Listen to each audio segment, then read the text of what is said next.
Why is everyone making these videos? You would think it's saturated market by now. Jeez. So is Amazon FBA too saturated to start selling in 2022 or 2023? Hey guys, welcome to this video. My name is Nick. If you're new to the channel, thank you for stopping in. On this channel, I make videos around entrepreneurship, productivity, and building wealth. So I recently got this comment on one of my Amazon videos, and the commenter referenced Amazon being too saturated of a selling platform. In this video, we will discuss the issue of selling on Amazon in 2022. Then we'll look at some of the facts and stats about Amazon. And finally, I'll give my thoughts on whether or not it's worth your time to start selling in 2022 or 2023.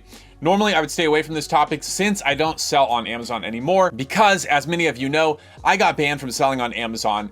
However, I have friends who sell on Amazon, so I kind of have my thumb on the pulse as far as what is going on with selling on the Amazon platform. The major problem or issue that a lot of new sellers run into with selling on Amazon FBA is it's a fast-moving, ever-changing selling platform, and it has a very stiff, aggressive competition in terms of sellers. Before I give my thoughts on this problem, let's just look at a few of the facts and stats. On the platform itself, Amazon has over 200 million Prime subscribers. 147 million are based in the United States alone. In 2019, the number of Prime subscribers worldwide was right at 90 million. So we see a huge jump in Amazon Prime subscribers right there. Amazon generated $386 billion in revenue in 2020 alone, making it the third largest company in the world by revenue. There are over 350 million products currently listed on Amazon, and this includes 12 million products sold by Amazon itself. So we can see here that Amazon actually sells a very small percentage of its own items on the platform. It's right at about 3.5% of the total listed items in the marketplace. It's safe to say that Amazon is larger, faster, and more powerful than it's ever been. Now let's look at some of the seller stats, and this is where it gets really interesting to me. Amazon has 9.7 million sellers worldwide, of which only 1.9 are actively selling on the marketplace. So this is our first clue as to whether or not it's too saturated. In 2020, third-party sellers, normal people like you and me, were responsible for $80.5 billion in sales. In addition, sales for independent businesses selling on Amazon grew over 50% compared to 2019. Now, I have a theory that this huge spike is due to people signing up with these Amazon automation shysters. You know, those cringy ads that were showing up at the beginning of YouTube videos over the past couple of years. They promised passive income and you didn't have to do any work. Just start an Amazon seller account in your name, pay those said shysters $5,000 to $10,000 to build your store, agree to a 50-50 profit split, and then sit back while the sales rolled in and made you money. The problem with this method is that people building the stores were just copy pasting stores with the same inventory items that were being drop shipped to other customers. Drop shipping on Amazon without the seller's business info on the invoice is strictly against Amazon's terms of agreement. For that reason, a lot of Amazon automation stores were shut down pretty quickly, leaving those store owners out the $5,000 to $10,000 that they use for startup costs. This is why there are 9.7 million total sellers, but only 1.9 million active sellers. A lot of those sellers got suspended and are no longer actively allowed to sell on the platform. 84% of top Amazon marketplace sellers use FBA, which is fulfilled by Amazon, not to be confused with merchant fulfilled, where they would ship out their own items. FBA, Amazon ships it for you. A total of around 500,000 third-party sellers are based right here in the United States. This is a very low number. It's about 1/10 of 1% of the United States population. Yet, third-party sellers account for 50% of total sales on Amazon.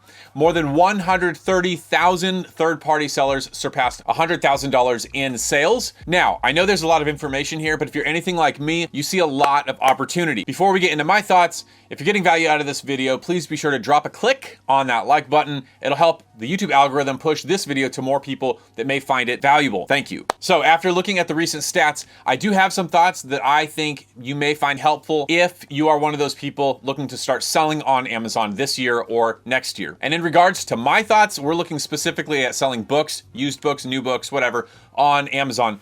via FBA and merchant fulfilled. We see that there are a lot of sellers coming on board with Amazon, but here's why you don't have to worry about that. There's a super heavy turnover rate with Amazon sellers, and specifically with booksellers. What that means is basically people start, but they don't continue. They drop off pretty quickly. Here are a couple examples of what I mean. First off, I have one friend who wants to remain anonymous who started selling books on Amazon back when I did. Around the time that I got kicked off for dropshipping, my friend transitioned into video game sales on Amazon and has built a thriving business there. He no longer sells books, just video games. Example 2, another associate of mine who started selling books after he found my content on YouTube, went on to become a 7-figure per year seller on Amazon utilizing online arbitrage. He buys things online, has it shipped to his personal warehouse, he processes it, and then sends it into Amazon FBA. In 2021 alone, he sold $1.3 million in revenue with a 35% profit margin. And he's only 23, 24 years old. So while it seems like there are a lot of people selling books on Amazon, I think that book selling, it helps the seller to get started with Amazon with a lower startup cost,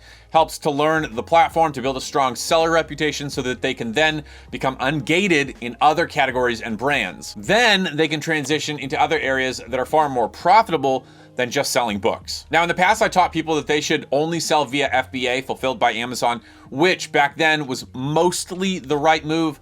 However, over the past year or so, Amazon started charging more for their long-term storage, and they started capping how much book inventory they will hold in the fulfillment centers. When I was selling on Amazon, there was unlimited space for books, and that's not the case any longer. Also, the long-term storage fees back then were minimal, and they kicked in at around 180 days. I think that time frame has shortened, and they charge a little bit more to hold books. So my recommendation is that you send fast-selling books, books with high E scores, books that will sell within a month or two. Send those books, fast-selling books, into the Amazon warehouse to be fulfilled by Amazon, and then longer tail books, hold on to those in your own home, office, garage, storage unit, and then sell those as merchant fulfilled. When someone buys them, you put them in a poly mailer, print out the label, and send them off. This will save you money. You won't be paying money for extra space at the Amazon warehouse, and then you will be avoiding those long-term storage fees. So I think that there's absolutely an opportunity to start selling on Amazon in 2022/23 in the used and new book category. And by working in this category, you'll get that experience, you'll be able to build your seller reputation, and you'll get ungated in other categories, all while keeping a low overhead cost.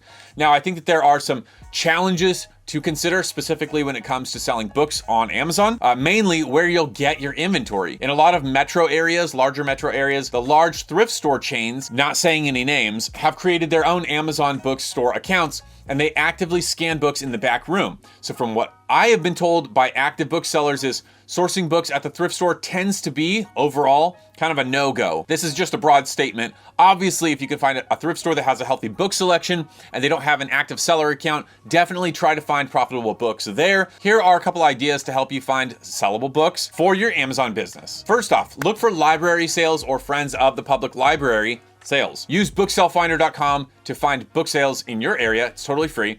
Try your hand at garage sales to find used books. GarageSaleFinder.com is a great place to find upcoming garage sales. Right now, we're going into summertime here in the United States, and so it's a great time to get out and find those garage sales. Both of these links, GarageSaleFinder.com and BooksellFinder.com, are free, a great resource, and they're linked down below in the description of this video. But here's one thing that I know about selling on Amazon. Starting with selling books is the easiest way to get started, and from there, you can easily branch out into retail arbitrage, online arbitrage, wholesale, or even private labeling.